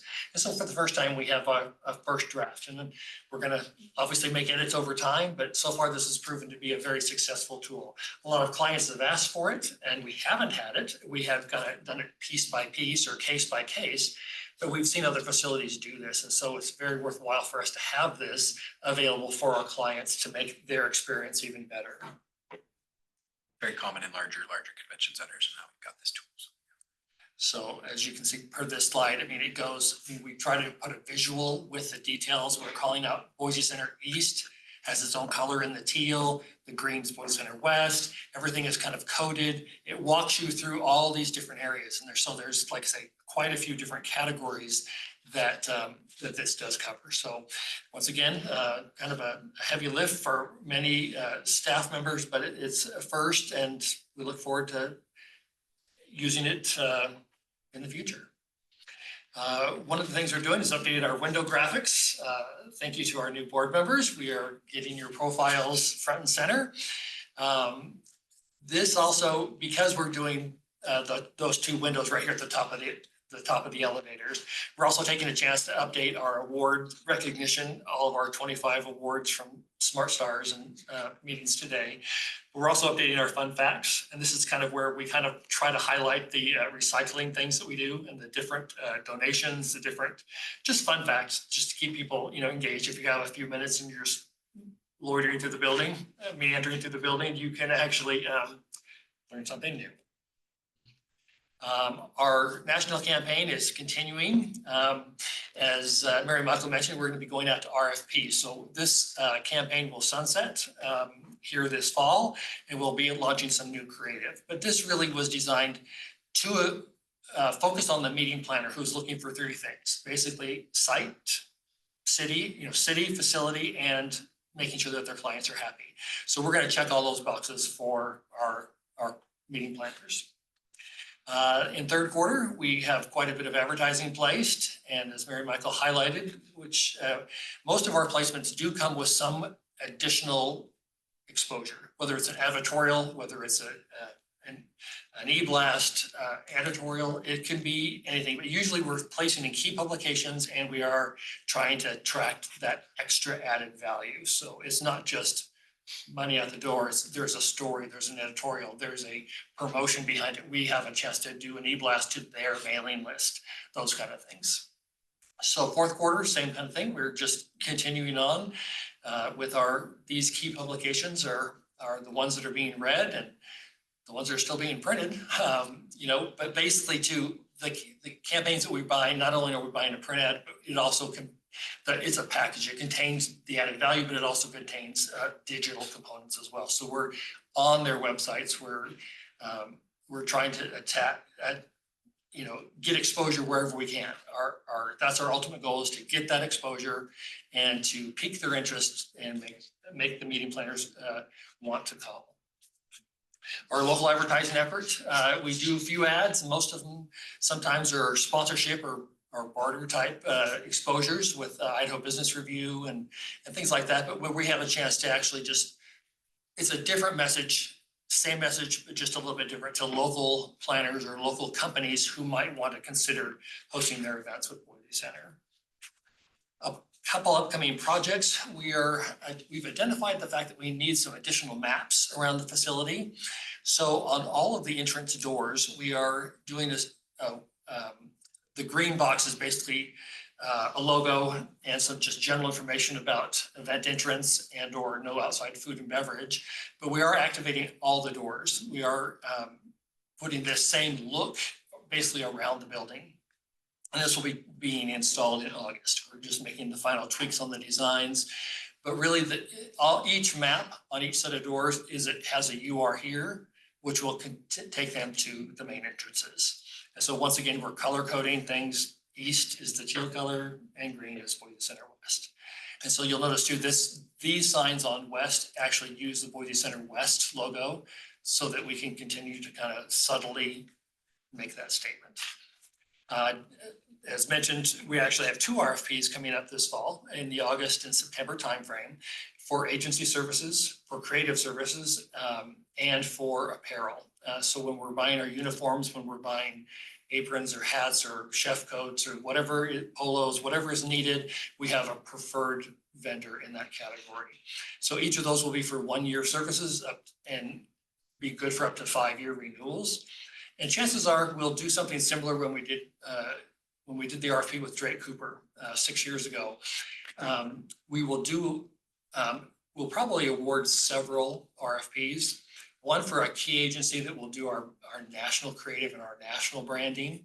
And then we'll have maybe a smaller support agency to maybe help us with smaller projects that are not the branding, not the advertising, but maybe some in-house projects. Maybe it's maps, maybe it's who knows what, a menu or another special project that a department has that we will just kind of keep local. Maybe the rates would be a little bit different, but we'll be looking for kind of those 2 areas and probably even, freelance type support to help us in those areas. Cliff, question on that. Is the RFP specific for creative and creative execution, or are you also looking for marketing strategy for things like AI and ad placements and things? Yes.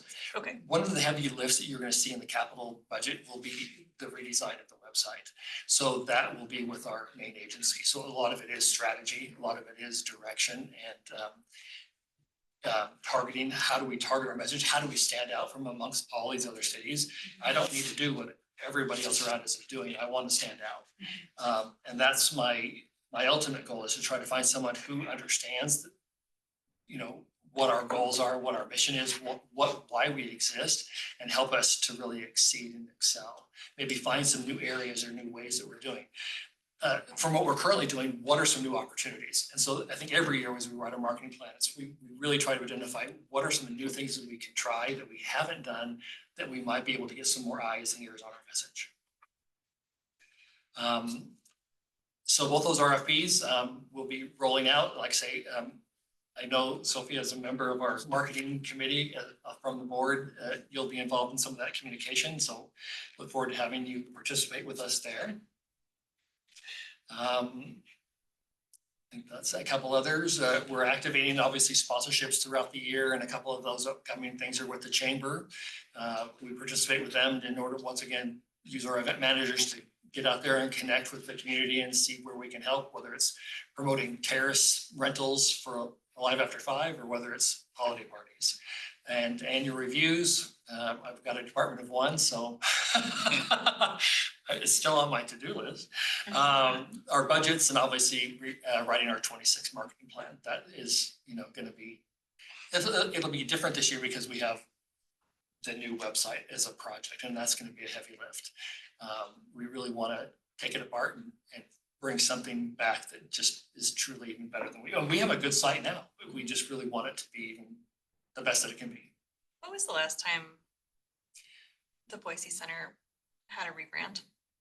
I know the Grove. Boise Center on the Grove, so it would have been 2007, we dropped that, we went with the You new mean the logo. website design, the colors and all Not that? the website, I mean like the actual brand and logo.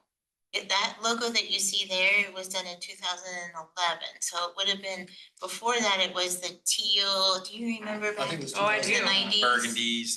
2009, because I was here. Okay. 2010. So in 2009, Cliff is saying. I arrived in 2010, so basically it's been in existence since that, and since my tenure, And I 15 years. did mention to them about, because I know when we met, you'd mentioned, you'd asked the question about the district branding as well, and so I had mentioned that to Glenn. It's just interesting because if you're thinking about a website. Yeah.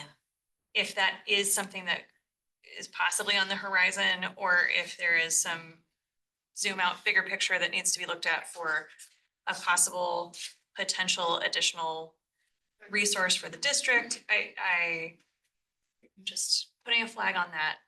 Just in There case. is a kind of fun, I'll have to look it up and maybe send you a retro Greater Boise Auditorium District. The district's logo is a little younger than this particular logo. There was one that had like a skyline behind it, and I don't think it's been used in more. It's I think the original one from the 50s, and then it just came all the way through to probably about 2012, maybe. Somewhere there, yeah. It was a long time. To give you some. We'll be getting some marketing committee or marketing communications committee meetings set up, so I think this is gonna be where you're gonna have a great value to our team, and we look forward to it. We want you to encourage it. We do take that kind of feedback and grow from it, so please. Cliff and Michael are already like, oh boy, No. what did we get into? You know how that team works, It's you know, they nothing, it's will. nothing that we haven't heard before, and it is a great conversation because the name itself is, we're the city of trees, and that's where that came from. I mean, so it does have a story. The original logo is maroon and teal and gold, so it's, this is the second generation, which is thank goodness much better.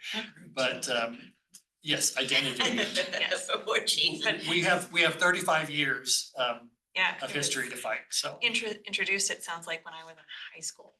So just, yeah, oh, look at that. Oh, who found that fun thing? Oh my gosh. Where's the original logo? Incredible. All right. That came from us. Nice job, guys. Any questions or any I thoughts? just want to recognize the team and thank you guys for your presentations, and it's very important that we do this and make sure that you guys are hearing from staff. So I know it makes for a little bit of a longer meeting. We used to start these an hour earlier to do staff presentations. I think just naturally with some of the exec session, this went a little bit longer, but overall, this is a great time to spend.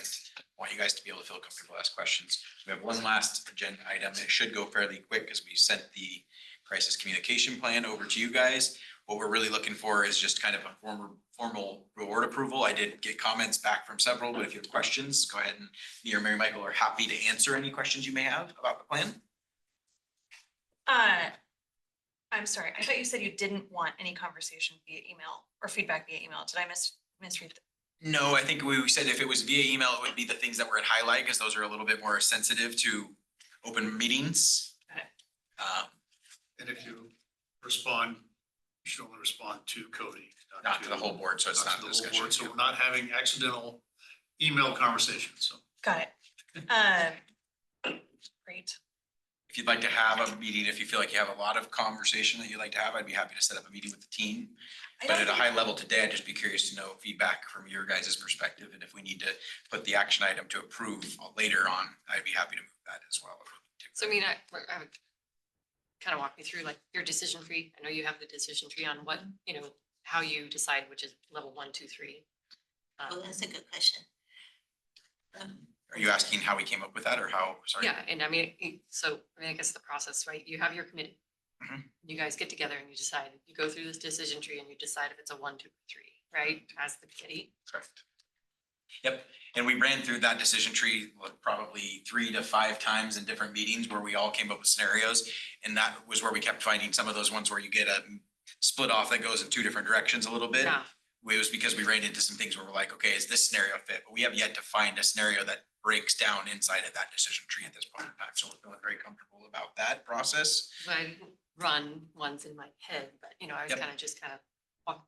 Did you get any of that from like IAVM? Is there like best practices for that? I think that what we did is we took the best practices from a lot of different areas, and I'll just kind of speak to that. Brandon, obviously from the safety security side, IAVM has gone through AVSS at the new management safety security schooling. IAVM obviously through me, and then Mary Michael's experience of working with Red Sky. They used some other ones as well from other entities that they kind of pulled from best practices. There's another training document that's not included here, but it was suggested Red Sky sent us some crisis level training documents that we kind of adjusted based on, we customized them based on being a convention facility, public facility, large volumes of people. What were the more likely issues, types, things that might happen? And so we had a grid, Brandon and I worked on this many years ago, and then we adjusted our training scenarios to be those most likely scenarios. And what, you know, what is least likely? A flood per se. Unless the dam breaks, we're probably not going to see a flood that would impact our building directly. Would it be that people would evacuate from the foothills if there was a big mudslide? Maybe, but what's more likely are these other scenarios. So we use that and big feedback and looked at these training scenarios. And I'll tell you what's interesting is some things that you might not necessarily think about reputationally could be an impact. And so you have life and safety, but then also reputation. And all of those are impacted on the decision tree. And after we had a circumstance earlier this year, February-ish, with a large company meeting and somebody made an offensive gesture, it was a client offensive gesture during the program, that really we shifted it, we changed our decision tree again. Because that real life experience said, wait a minute, we went from within 2 days from being just monitoring something to going to almost a level 2. And we're using that, and I think the decision tree, we can show it to, it's really pretty interesting, but it's meant to almost be yes, no, yes, no, They've go seen the over decision here, tree. yeah, so It's part of it's, the, yeah. and how many people are on the committee? Total, it's all the exec team as well as Stacy Lisby from the event side, Mary Michael and Brandon Doty. Am I missing anybody? Stephanie. Well, she's on the exec team, so Okay, yeah. sorry. So all the directors, Okay. that would be our exec Because my team. other question was, what happens if some of the team is incapacitated? And you can Like, see right? inside of those packets that there's a fill-in and a Yeah. backup or a move it up or a move Okay. down based on roles and responsibilities. That's one thing, and I know you've got a background in doing this. I've looked at a lot of them from other convention centers. And that was the interesting part, was I have never found one this robust from a convention center, anybody that I've asked for. I think we kind of had to start and use the best of everything to get what we really, really wanted out of it.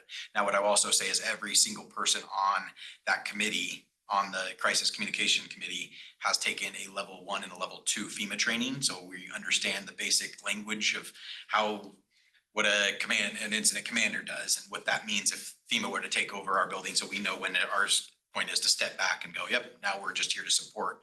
And when it's our responsibility to take on kind of those first layers of crisis, so. And I know there was a question from Chase about, hey, that he ran through a ChatGPT, which I thought was super smart, kicked out, said this is a pretty robust plan. it asked some questions about board involvement. And technically, the way that my response was to him is, as a board, you guys have chosen to delegate operational duties to myself and to the team. And so I don't expect you guys to be in the middle of a crisis trying to figure out. Now, if you guys want to, that would be a shift in what we've been operating as. But he said, this is my level of expertise. And that was my response as to why that you guys aren't there at the way we would shift up. Now, the board chair does have a few level of shift up that they would need to take on, but it wouldn't be like incident commander or anything like that from the operational side. It'd be much more decision making on approving costs and charges and things like that that might be needed at that time. One of the questions that I had was around, and I think we saw this with St. Luke's last year, when one communication channel goes down, whether it's by technical failing or by organized leverage, let's call it that. So somebody can't call in, somebody can't access the website, you can't access the PA system. That was one thing I think to consider is you have multiple internal and external communication channels to use as options, but perhaps a hierarchy, or if this, goes down, then this. I'm really glad to hear that you're considering personnel, just looking at, how many things would be on Mary Michael's plate in the event of an emergency.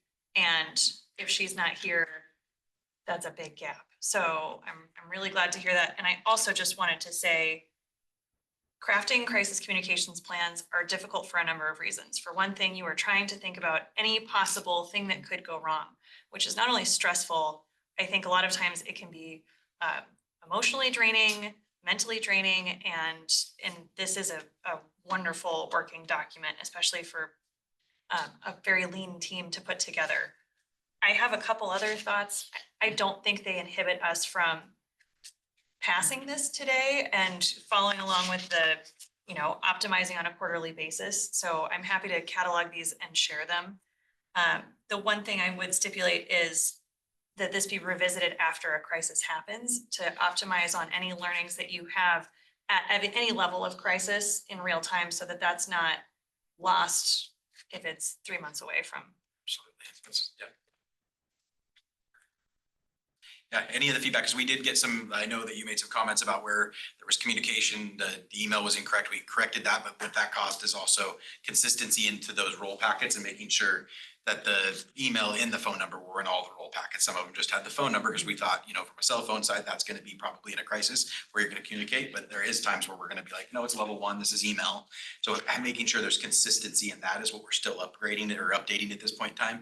But as far as the phones, I think we can approve that. And then we absolutely, and we will, this is an ongoing document where we want to constantly make updates to it. Now, if we change anything drastic, I would want to come back to the board. But for the most part, I'm really looking for approval of the bones of the plan.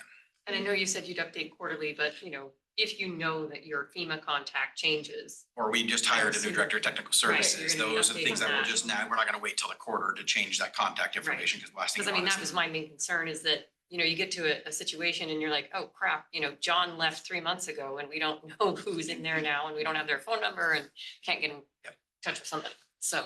The other thing I'd recommend, and the decision tree and the charts that you have built separately are great.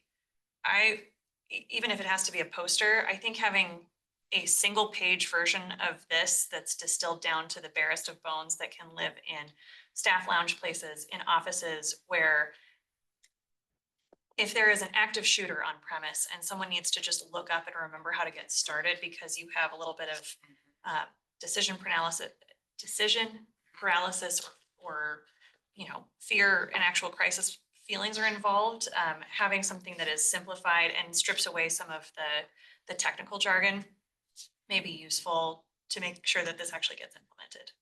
And we did implement it, to your point, emergency response poster, and that's what I'm wondering, we did it like 6 months ago, so I can't remember exactly, but it's if a fire, do this. If So it's kind of something, do this. Where it strips out some of the things that Yeah. we wouldn't want, like somebody that could be a bad actor use against us in that way, Yeah. in that same way. So yeah, it kind of strips it down to if this, then this in a very. And it's in strategic key points. I need to look at the active shooter again. That's the one I can't remember, I know it might be run, hide, fight, or call 911. I can't remember the exact steps for that one, but for it has 6 or 8 situations on it, and it's near the time clocks, it's near the break rooms, it's near our photocopier in my office. So. What is the training that you do with the frontline people for some of that, you know, you're like servers, Tabletop. bartenders? So our safety security team goes in, Brandon leads those and does tabletop exercises with each department and runs through a few different scenarios, whether it's a fire, active shooter situations, and talks it through. And then they kind of do, like I said, tabletop. This is where we go, here's what we do. And then they kind of ask the staff and then evaluate what their response was and adjust through training. Hey, this is not a meeting spot. The meeting spot's no longer, where is our second? So those type of scenarios. More likely, they're gonna be the ones who are gonna be interacting with whatever situation is happening, right? It's not necessarily gonna be you if you're out offsite or in your office. And they know who to contact up the chain, right? Along those same lines, one thing that's in here is at what point Mary Michael would go to media, at what point a statement would be released. The one other question I had is if you have, you know, the national 4-H headquarters in having a conference at that same time, at what point are you coordinating with them before releasing a statement if their team is affected, to make That's sure a that good they're on page with that in case media were to work around you and go to them? Just as I another. think, I want to break that down into a couple answers, if that's okay. The first thing is, so this main document, crisis communication plan, is really the main source document. And then the role that I have, communications manager, I have a whole nother separate section, and it's very robust with what you're talking about, like, when do we send when are we going to send a release? So the first thing is, in the communications media quick assessment, there's about 10 questions I'm gonna add. And these, to me now, I've been doing it, I'll ask these and we know these, but who else knows about this? Who's talking about this? And a lot of that is social media and who's capturing it, but some of it is, for example, if it was an incident where there was a bad actor or a violent situation, it's probably not going to be us necessarily, they're talking about it right away, it's going to be local law enforcement right away. So then it's a little bit different coordination, but typically it would be Cody and myself making that decision, or Cody and Julie. Julie and myself, if Cody was away on a trip, it would be Julie and myself, and then depending, probably our legal counsel before we put out a statement, but it would be pretty quickly. And I've already drafted holding statements. Those are great. That are in here, and there's a holding news release already ready to go, like a dummy, ready to go. I say that with the law enforcement because I've watched and observed, and some of this is working with Red Sky, like watching when things are happening and when law enforcement's involved. Usually they are the key people talking early, and will start a little bit later.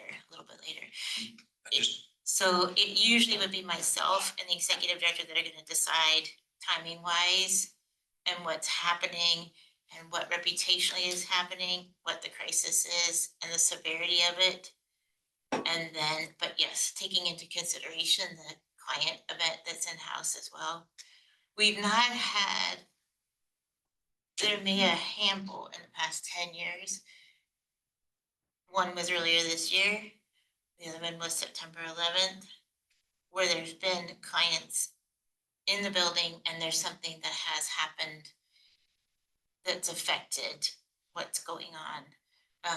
The one earlier this year was so many other people were talking about us and talking about the center, that after about the second day, Cody and I realized, okay, we're gonna need to talk to our legal counsel on Monday and figure out how we're gonna interact. But that day is when that CEO was announced no longer with the company, so it kind of, we didn't have to go out because we were getting calls from the media at that point. On Friday, we had no calls. On Saturday, no calls. But on Sunday, we were starting to see a lot more activity in it, and the lights were going off. I'm sorry, Cody. No, you're good. I was just gonna highlight also, there's a kind of 2 other legs to the stool of this, which is emergency operations plan. So that kind of tells us how to operate when we're in the middle of a crisis. And then the continuity of operations plan. What do we do when we get out of a crisis? How do we get back to normal operations? Thank you. I'd like to make a motion to approve the crisis communications plan. Do I have a second? Second. All those in favor? Aye. Aye. All right, approved. And then if you had any further remarks, you can work with Cody Yeah, and Mary Michael absolutely. Updates will on be that. frequent and very welcome. So, appreciate your experience in this, knowledge on that. So. It's a great plan. Great. Well, seeing no other business before the board, meeting's adjourned.